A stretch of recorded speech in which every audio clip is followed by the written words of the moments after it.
উচ্ছেদ অভিযানটি হয়েছে এই বিষয়ে আপনার কি প্রতিক্রিয়া থাকবে?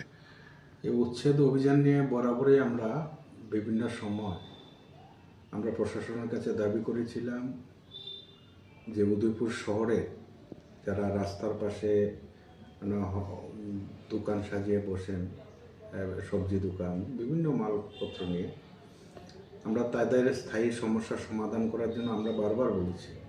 আমরা যখন গত কিছুদিন আগে যখন পৌরসভার আমরা ডেপুটেশন আমরা সংগঠিত করেছিলাম, তখনও আমরা কমন দাবি করেছিলাম যে উদয়পুর শহর এলাকার সুন্দরায়ন কে না চায়, প্রত্যেকেই চায় উদয়পুর শহরের মধ্যে যানজট মুক্ত হোক।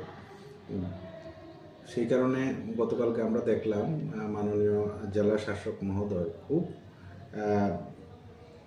একটা অভিযান করেছেন উদয়পুর শহরে, যারা রাস্তার পাশে দোকান সাজিয়ে বসেছিলেন। অনেক হকারদের সেখানে মালপত্র সেখানে নিয়ে যাওয়া হয়েছে। এই ঘটনা সেখানে তীব্র নিন্দা জানাই আমরা উদয়পুর জেলা কংগ্রেসের তরফ থেকে। আর সবচেয়ে বড় কথা হচ্ছে হকারদের তো সেখানে উচ্ছেদ করলেন। উদয়পুর এই শহরের মধ্যে বিভিন্ন জায়গায় শাসক দলের বড় বড় ফ্ল্যাক্স হুডিং লাগিয়ে রাখা হয়েছে। আমরা তো আগেও বলেছিলাম যে এই সমস্ত হুডিংগুলা সেখানে সরানো হোক। জেলা শাসক মহোদয় গতকালকে এইভাবে উচ্ছেদ অভিযান করলেন, অথচ সে সমস্ত হুডিংগুলো এখনও সেখানে দাঁড়িয়ে আছে। হুডিংগুলার সরানোর কোনো উদ্যোগ সেখানে গ্রহণ করা হয়নি। আমরা প্রশাসনের কাছে আমরা অনুরোধ করব, যারা গরিব অসহায় মানুষ, যারা রাস্তার পাশে দোকানদারি করে তাদের সংসার প্রতিপালন করেন, তাদের জন্য সেখানে স্থায়ীভাবে কোথায়ও সেখানে তাদের দোকানদারি করার জন্য সরকার সেখানে স্থায়ীভাবে ব্যবস্থা করুক।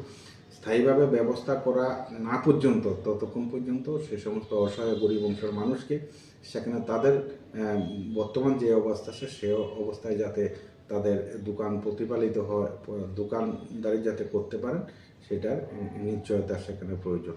আমরা একবারও সেখানে বলছি না যে যানজট মুক্ত না হোক, এটা আমরা চাই না। আমরা চাই উদয়পুর শহর সেখানে সুন্দর হোক, যানজট মুক্ত হোক, কিন্তু গরিব অসহায় মানুষের কথাও সেখানে সরকারকে চিন্তা করতে হবে।